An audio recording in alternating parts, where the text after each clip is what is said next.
Bom dia, queridos. Graça e paz. Mais um dia começando. Estamos aqui em Itajaí, Santa Catarina. Aquela temperatura agradável, friozinho, né? Chegando o outono. Outono aqui no sul do Brasil, a temperatura já dá uma caída, começa a chegar de frente frias, né? Graças a Deus por isso. A Deus toda honra, toda glória e todo louvor. E é a esse Deus glorioso em que nós direcionamos a nossa oração em nome de Jesus, Senhor Deus Santo, vivo, poderoso, Deus, Criador dos céus e da terra. Deus, muito obrigado, Pai. Obrigado pelo descanso da noite. Obrigado, Pai, por esta manhã. E obrigado pelo ar que respiramos, pela água que bebemos. Obrigado pelo homem do campo que planta o grão e colhe o fruto. Obrigado pelo homem do campo que cuida e trata do animal. Obrigado, ó Deus, pelo alimento sobre a mesa. Em tuas mãos, ó Pai, eu coloco a minha vida, a vida da minha família, a vida dos meus parentes, meus amigos, a vida da comunidade cristã da qual eu faço parte. Coloca em tuas mãos como criatura nas mãos do Criador. Abençoa-nos, ó Deus, com a tua presença e torna os nossos dias mais alegres, abençoados e prósperos em nome de Jesus. E que seja, ó Pai, repreendido do nosso meio, das nossas vidas, todo espírito de enfermidade, todo espírito de desânimo, todo espírito de culpa, espírito de inveja, espírito de vício, espírito de prostituição, e que o teu Espírito Santo verdadeiramente tome lugar em nossas vidas, nos consolando, nos confortando, nos alicerçando e nos direcionando. Essa é a oração, ó Deus, que eu faço nessa manhã em nome de Jesus. Amém. Queridos, e continuando falando sobre Neemias, esse grande líder que a Bíblia nos apresenta, foi chamado por Deus para liderar a reconstrução de Jerusalém. Hoje ainda vamos continuar no capítulo 4. E o texto que eu quero ler é Neemias 4:9, que diz assim: Porém nós oramos ao nosso Deus, e como proteção pusemos guarda contra eles de dia e de noite. Então o que eu quero falar para vocês hoje é sobre o tema defendendo a obra de Deus, vigilância e oração. O versículo é bem claro que diz assim, ó: Porém nós oramos ao nosso Deus, e como proteção pusemos guarda contra eles de dia e de noite. Então, aqui na introdução eu quero dizer para você que a valorização do legado de Neemias e o papel da restauração dos muros de Jerusalém também nos mostra assim, o reflexo dessa construção na vida do crente. Ou seja, defesa da fé e do chamado divino. E também tem o desafio de nos mantermos firmes em meio às adversidades e oposições. Então a história de Neemias, vamos dizer assim, o destemido construtor, e por que não dizer o reconstrutor, porque ele estava reconstruindo, né? Ou seja, reconstrutor dos muros de Jerusalém. Então, quando a gente lê o relato de Neemias, é um relato de devoção, coragem e fé implacável. Mas, mais do que isso, serve também como um espelho que reflete os desafios que todo crente enfrenta ao defender sua fé e ao defender também sua missão nesse mundo.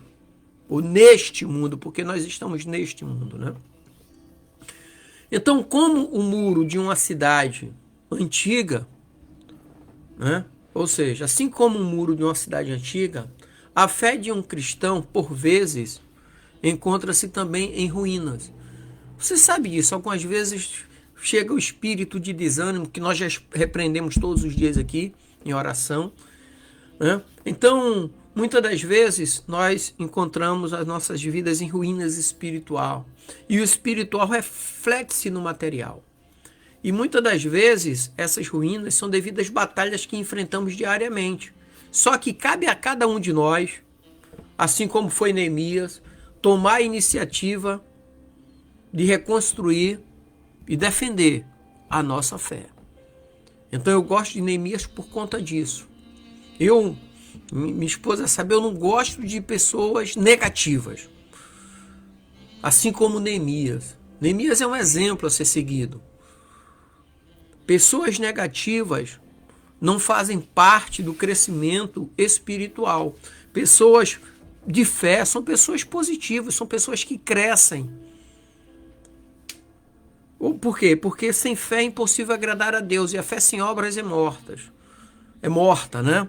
Então, precisamos disso aí. Então, quando nós observamos a posição de Neemias, somos imediatamente lembrados das palavras de Pedro, que diz o seguinte: seja sóbrio, vigiai, porque o diabo, vosso adversário, anda em derredor, como leão bramando, buscando a quem possa tragar.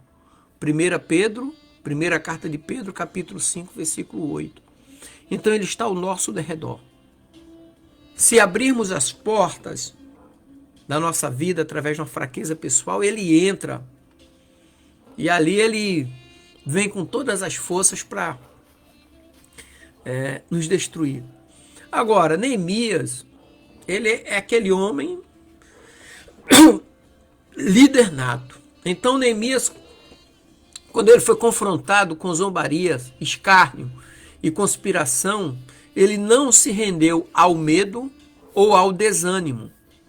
Em vez disso, ele combinou uma fé firme em Deus com uma estratégia bem pensada para enfrentar os seus opositores.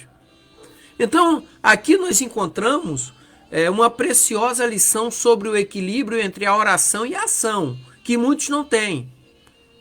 O apóstolo Paulo, na carta aos Filipenses, capítulo 4, versículo 6, diz assim: não estejais inquietos por coisa alguma, antes as vossas petições sejam em tudo conhecido diante de Deus, pela oração e súplica com ação de graça.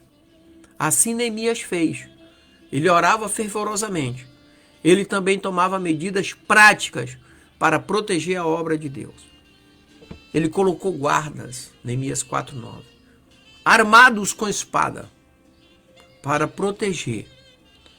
Porque a Bíblia diz para nós sermos mansos e não sermos covardes. As pessoas confundem mansidão com covardia. E o homem e a mulher de Deus não foi chamado para ser covarde. Então, o primeiro ponto que eu quero tratar hoje, capítulo 4, versículos 7 e 8, ali ele apresenta as ameaças e também conspirações. Então, o aparecimento de opositores, né, que eu citei aqui, 1 Pedro 5,8, onde o diabo é descrito como um leão que ruge, buscando alguém para devorar. Então, da mesma forma, os inimigos de Neemias surgiram ao perceber o progresso da obra. Assim como Satanás se levanta contra você porque ele percebe o teu crescimento. E ele não quer isso, porque quando você cresce, você está dando um testemunho de Deus na tua vida. Então, qual é a estratégia? A estratégia do desânimo. E como funciona a estratégia do desânimo? Ou seja, assim como os inimigos planejaram causar confusão e desânimo, Neemias 4:8, Efésios 6:11 nos adverte a nos revestir da armadura de Deus para resistir às ciladas de Satanás, do diabo. E a armadura de Deus você conhece, se não conhece, vai conhecer. O capacete da salvação, couraça da justiça, cinturão da verdade, escudo da fé, espada do Espírito e as sandálias do Evangelho da Paz. Quando você está revestido com a armadura de Deus, você está preparado para resistir ao inimigo. Segundo ponto aqui hoje, tópico, Neemias 4:9, que é a combinação de oração e ação. A oração como fortaleza, né?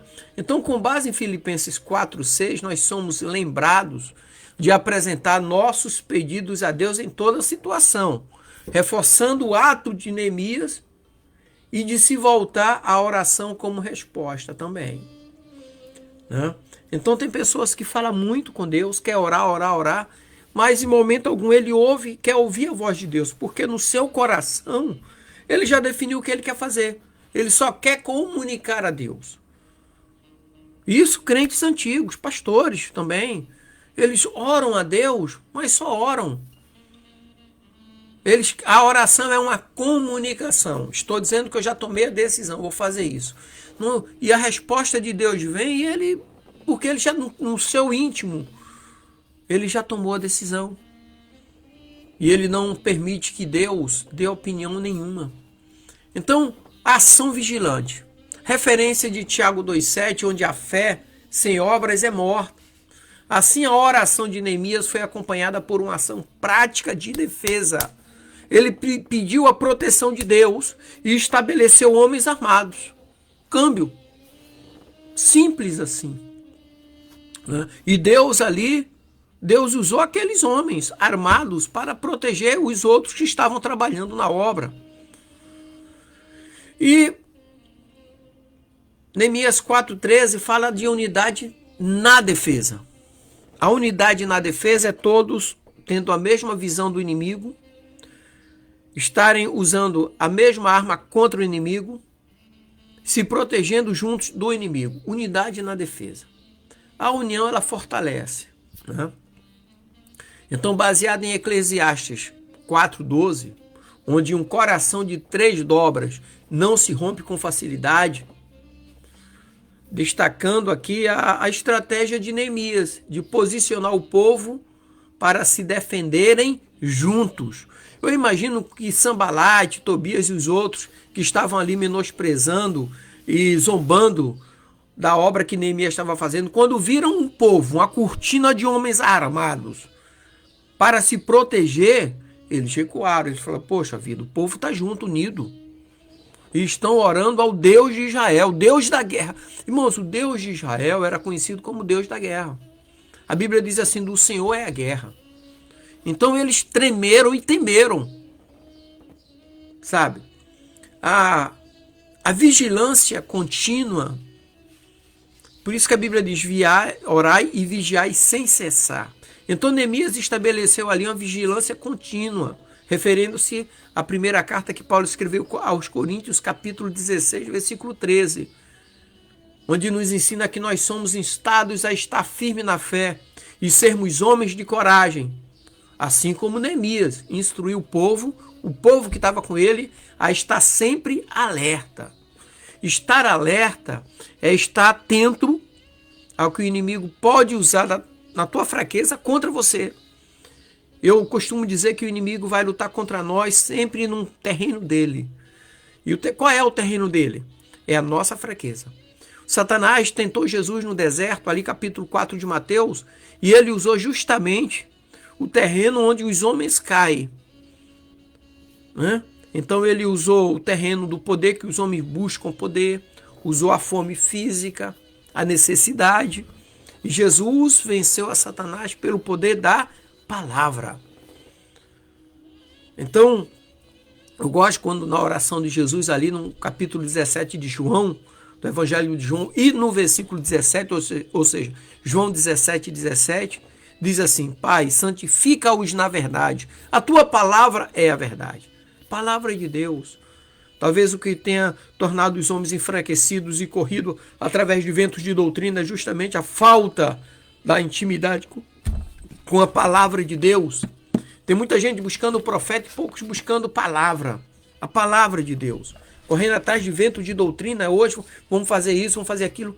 E a Bíblia em casa está criando poeira. É apenas um objeto de adorno na estante. Se tem, né? Então eu quero concluir aqui nessa manhã dizendo que a trajetória de Neemias, com seus desafios e vitórias, é uma poderosa metáfora para a caminhada cristã nos dias de hoje, contemporânea. Em um mundo onde a fé cristã muitas vezes enfrenta escárnio, zombaria e até mesmo perseguição direta, a história de Neemias serve como um farol, nos lembrando da importância de sermos vigilantes, unidos e, acima de tudo, fundamentados na oração, na palavra, e estarmos debaixo da visão de Deus. Talvez é o que esteja faltando nos nossos dias.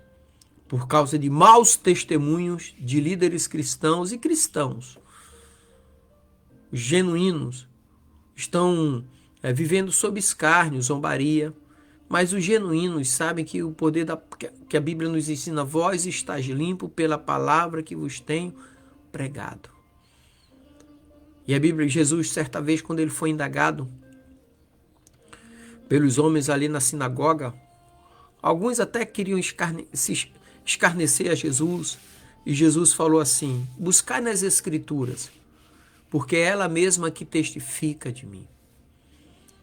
Então, quando as pessoas escarnecem dos verdadeiros cristãos, é a palavra de Deus que os qualifica, né, como cristãos, como seguidores de Cristo. Amém? Então, o testemunho de Neemias é para nós uma grande motivação para permanecermos firmes naquele que é o autor e consumador da nossa fé. Amém? Deus abençoe, queridos. Graça e paz. E tenha um dia alegre, abençoado e próspero em nome de Jesus.